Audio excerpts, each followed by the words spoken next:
Begini ceritanya, pakar hukum tata negara, Refli Harun, mengkritik pertemuan Wakil Ketua KPK Alexander Marwata dengan mantan Kepala Bea Cukai Yogyakarta Eko Darmanto.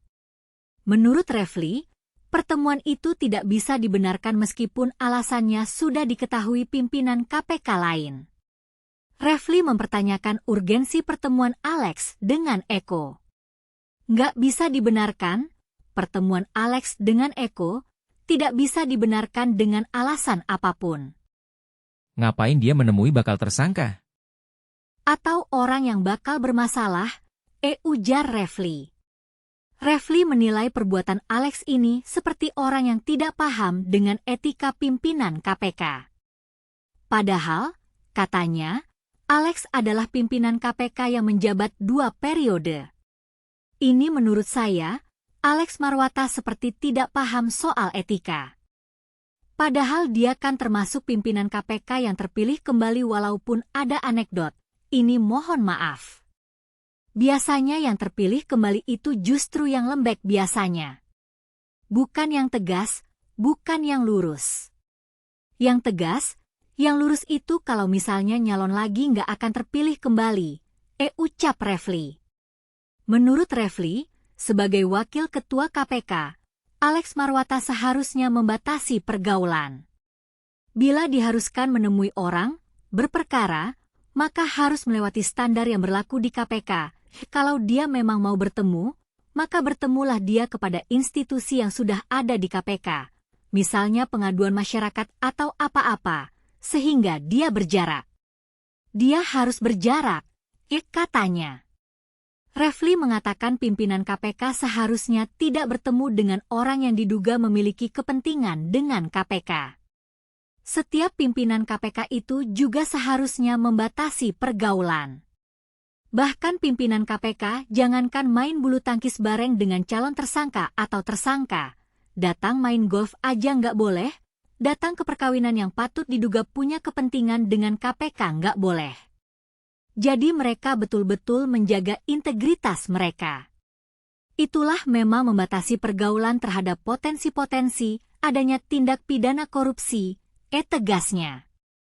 Dia pun berpesan kepada pemerintahan yang akan datang untuk menjadikan kasus Alex ini sebagai contoh.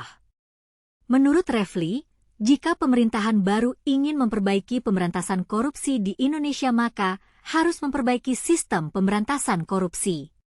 Ia jadikan kasus ini sebagai entry point untuk memperbaiki sistem pemberantasan korupsi di Indonesia, di mana KPK, kepolisian, kejaksaan adalah komponen-komponen yang ada di dalamnya. Itu aja pesannya. Kalau memberantas korupsi hanya omon-omon doang, pidato-pidato doang nggak ada gunanya. Harus ada kecerdasan untuk memperbaiki sistem pemberantasan korupsi, ucapnya. Sementara itu, Polda Metro Jaya menyelidiki pertemuan Wakil Ketua KPK Alexander Marwata dengan Eko Darmanto. Eko sendiri sudah 2 kali diperiksa polisi. Saudara Eko Darmanto, ex-kepala Bea Cukai Yogyakarta, sudah dilakukan klarifikasi sebanyak 2 kali, kata Dirkrimsus Polda Metro Jaya Kombes Ade Aris Safri Simanjuntak kepada wartawan, Rabu 9 Oktober. Ade Safri mengatakan ada 23 saksi yang sudah dimintai keterangan, termasuk pegawai KPK, Itjen Kemenkeu RI, hingga saksi ahli.